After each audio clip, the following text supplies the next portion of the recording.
Halo guys, balik lagi bersama gue di Isaka Channel. Di video kali ini gue mau bahas alasan kenapa Ryo nggak bakalan bisa jadi Raja Karasuki. Selain itu, gue juga mau sedikit bahas sebuah pemikiran brilian yang baru aja muncul di pikiran gue waktu nonton episode 8 tadi. Seperti yang kita lihat di episode 8 tadi, Ryo baru aja dapat informasi tentang sosok dan masa lalu orang tuanya, yang mana ibunya yaitu Ayame yang ternyata merupakan seorang putri dari kerajaan Karasuki, dan ayahnya yaitu Zen yang merupakan samurai yang menjadi pengawal Ayame. Walau Ayame adalah putri dari kerajaan Karasuki, namun diketahui bahwa peluang Ayame untuk menjadi penerus raja sangatlah kecil. Hal tersebut mengindikasikan bahwa Ayame memiliki saudara lain. Dan perlu kalian tahu, biasanya yang terpilih jadi raja selanjutnya itu anak laki-laki pertama dari raja.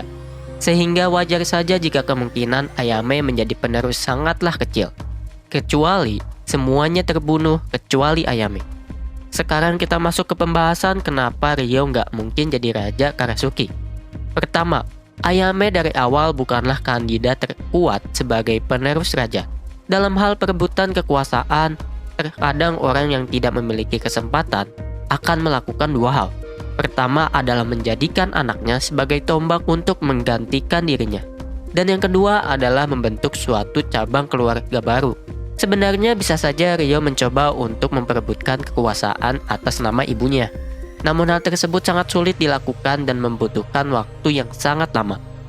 Mulai dari mengumpulkan pengaruh di kerajaan hingga mendapatkan kepercayaan dari para bangsawan. Kemudian, Ryo bisa saja membentuk cabang keluarga baru untuk menggulingkan atau membentuk suatu pemerintahan atau bahkan kerajaan baru. Tapi sih kalau dipikir-pikir, Ryo nggak bakal mungkin juga mau ribet-ribet buat ngelakuin dua hal itu. Tapi kalau kemungkinan Ryo bakal ngebentuk kerajaan baru sih bisa aja. Soalnya hal tersebut emang sering terjadi di anime Isekai Overpower. Lanjut alasan kedua, nama Ayame dan Zen sudah terlanjur buruk dan bahkan dianggap aib. Walaupun raja memerintahkan Ayame dan Zen kabur dari Karasuki demi kebahagiaan Ayame sendiri, namun Homura secara resmi mengumumkan bahwa Zen telah membawa kabur Ayame demi mencegah peperangan antara Karasuki dan Rokuren. Dan karena alasan tersebut, maka keberadaan Ryo sendiri harus disembunyikan dari bangsawan lain. Karena bagaimanapun juga bila hal tersebut terbongkar, maka akan terjadi pergolakan politik di kerajaan Karasuki. Dan alasan yang terakhir adalah Ryo sama sekali tidak memiliki niat apalagi tujuan untuk menjadi Raja Karasuki. Poin ini bisa dibilang menjadi alasan utama kenapa Ryo nggak bakalan jadi Raja Karasuki. Walaupun Homura bisa ngelakuin berbagai cara buat bikin Ryo jadi raja selanjutnya, tapi gue yakin kalau Ryo bakalan nolak. Karena bagaimanapun juga seperti yang Aisyah bilang, bahwa Ryo hanyalah seorang pengecut. Ryo tidak akan pernah ingin melakukan suatu hal yang beresiko bila bukan karena orang yang disayanginya. Dan menjadi raja yang dimusuhi oleh para bangsawan lain adalah hal yang sangat beresiko. Terlepas dari ketiga alasan tersebut, gue sendiri lebih milih kalau Ryo sama sekali nggak terlibat dalam urusan politik kerajaan. Soalnya gue lebih suka Ryo yang kisahnya terus ngacak sana-sini daripada terikat sama satu kerajaan kayak hero-hero yang dipanggil di seri Gensho. Nah, buat sekarang gue mau sedikit bahas tentang apa yang gue pikirin setelah lihat episode 8 tadi. Sebenarnya sih nggak penting, tapi setelah kemunculan Ayame, gue mulai kepikiran kalau Sayo sama Ayame itu punya banyak kemiripan. Mulai dari ekspresi dan sifatnya yang lembut hingga perilakunya yang kelihatannya cukup naif. Selain itu, Sayo sama Ayame juga punya kisah cinta yang agak-agak mirip. Ayame dan juga Sayo sama-sama mencintai orang yang memiliki status sosial yang berbeda. Selain itu, mereka berdua rela untuk meninggalkan tanah airnya sendiri demi orang yang dicintainya. Sebenarnya gue sempat bilang di video saya kemarin bahwa besar kemungkinan Sayo bakal rela ngorbanin nyawanya buat ngelindungin anaknya kelak.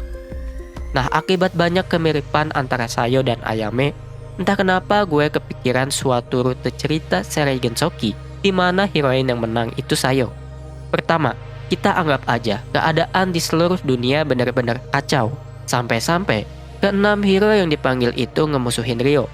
Nah, andai kata hal tersebut terjadi, berarti otomatis hampir setiap kerajaan juga jadi musuh Ryo.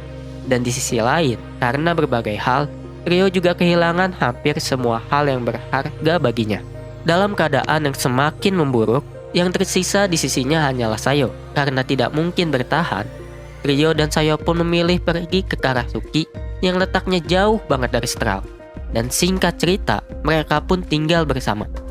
Bisa dibilang kalau hayalan gue ini adalah rute paling gelap di cerita serial Gensokki. Sama seperti Zen dan Ayame, Rio harus meninggalkan segalanya termasuk orang-orang yang disayanginya. Selain itu, Rio pun harus meninggalkan kampung halamannya demi melindungi Sayo yang merupakan satu-satunya orang yang tersisa di sampingnya. Intinya sih mirip-mirip kisah orang tuanya Rio, cuman lebih gelap aja. Memang sih Sayo bisa menang, tapi jelas banget kalau mental Rio bakal hancur. Ini cuma pendapat gue aja, setelah nonton episode 8, tiba-tiba hidayah muncul gitu aja. Mungkin sekian pembahasan, atau lebih tepatnya gumaman kecil dari gue di video kali ini. Kalau kalian punya pendapat lain bisa banget tulis di kolom komentar di bawah. Terima kasih bagi para pendengar dan penonton dimanapun kalian berada. Sampai jumpa di gumaman berikutnya. Bye.